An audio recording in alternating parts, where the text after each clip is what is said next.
ಕಪ್ಪು colour ನೋಡಿ ರಾಗಿ idli ಅನ್ಕೊಂಬಿಟ್ರಾ?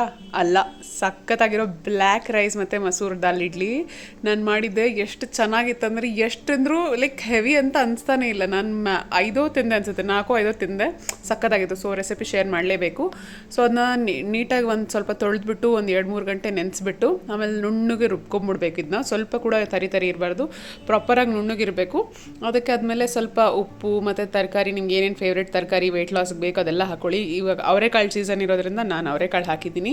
So ಅವರೆಕಾಳು ಹಾಕಿದ್ಮೇಲೆ ಇದನ್ನ ಆ್ಯಕ್ಚುಲಿ ಓವರ್ ನೈಟ್ ಕೂಡ ಫರ್ಮೆಂಟ್ ಮಾಡ್ಬೋದು. ನೀವು ರಾತ್ರಿ ಗ್ರೈಂಡ್ ಮಾಡಿ ಬೆಳಗ್ಗೆ ಕೂಡ ಮಾಡ್ಕೋಬೋದು. ಕ್ವಿಕ್ ಆಗಬೇಕಂದ್ರೆ ಫ್ರೂಟ್ ಸಾಲ್ಟ್ ಹಾಕಿ ಒಂದು 5 ಮಿನಿಟ್ಸ್ ಬಿಟ್ಟು ಅದು ಸ್ವಲ್ಪ ಪಫಿನೆಸ್ ಎಲ್ಲ ಬರುತ್ತೆ. ಅದು ಬಂದಮೇಲೆ ಬಿಸಿ ಬಿಸಿಯಾಗಿ ಇಡ್ಲಿ ಮಾಡಿಕೊಂಡ್ರೆ ಎಷ್ಟು ಸಕ್ಕತ್ತಾಗಿರುತ್ತೆ ಗೊತ್ತಾ. ಬಟ್ ಸಾಂಬಾರು ಜೊತೆ ಹೆಂಗಿದೆ ಟ್ರೈ ಮಾಡಿಲ್ಲ, ಬಟ್ ಚಟ್ನಿ ಜೊತೆ ಸಕ್ಕತ್ತಾಗಿತ್ತು. ತುಂಬ ಸಾಫ್ಟಾಗಿ ಕೂಡ ಬಂದಿತ್ತು.